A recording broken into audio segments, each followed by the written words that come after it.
जळगाव जिल्ह्यातील राजकारणातील मातब्बर नेते एकनाथ खडसे सध्या राजकीय अडचणीत असले तरी त्यांची सून मात्र केंद्रीय मंत्री पदाची धुरा समर्थपणे पेलते. रक्षा खडसे यांचा प्रवास हा प्रचंड प्रेरणादायी असा आहे. एकनाथ खडसे यांनी मुलाच्या झालेल्या दुर्दैवी मृत्यूनंतर खंबीर राहत त्यांनी पुढील राजकारणाची सूत्र आपल्या सुनेकडे सोपवली. एकनाथ खडसे यांच्या सून रक्षा खडसे या जळगाव जिल्ह्यातील रावेर लोकसभा मतदारसंघाचे प्रतिनिधित्व करत असतात. अवघे 27 वय असलेल्या रक्षा खडसे यांनी सलग 3 वेळा खासदारकी जिंकली. रक्षा खडसे यांचा राजकीय प्रवेश तसा आकस्मिकपणे झाला असं म्हणता येईल. पती निखिल खडसे यांचा ऐन तारुण्यात झालेला मृत्यू नंतर कुटुंब आणि आपले सासरे एकनाथ खडसे यांचा राजकीय वारसा पुढे नेण्याची जबाबदारी रक्षा खडसे यांच्यावर येऊन पडली.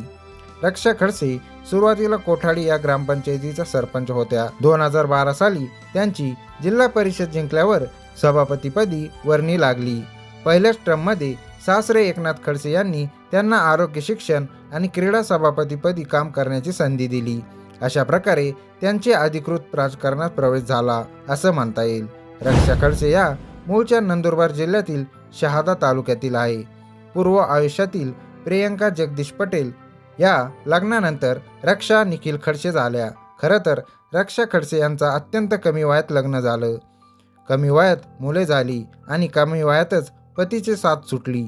असं असूनही त्यांनी अत्यंत कमी वयात खासदार आणि केंद्रीय मंत्री होण्याची देखील किमया साध्य केली. रक्षा खडसे यांचे खासदार होणं हा देखील अपघात होता.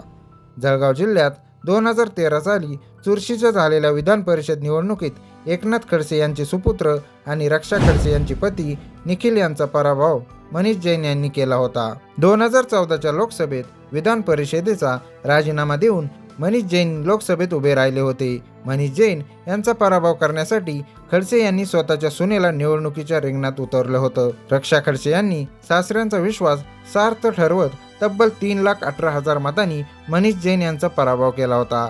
या निवडणुकीनंतर मनीष जैन यांचे विशेष असे काही राजकीय अस्तित्व उरलं नाही.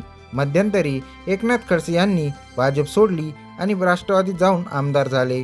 2024च्या लोकसभा निवडणुकीत रक्षा खडसे यांचं तिकीट कापलं जाईल अशी चर्चा असताना रक्षा खडसे खासदार पण झाल्या आणि केंद्रीय मंत्री पण झाल्या.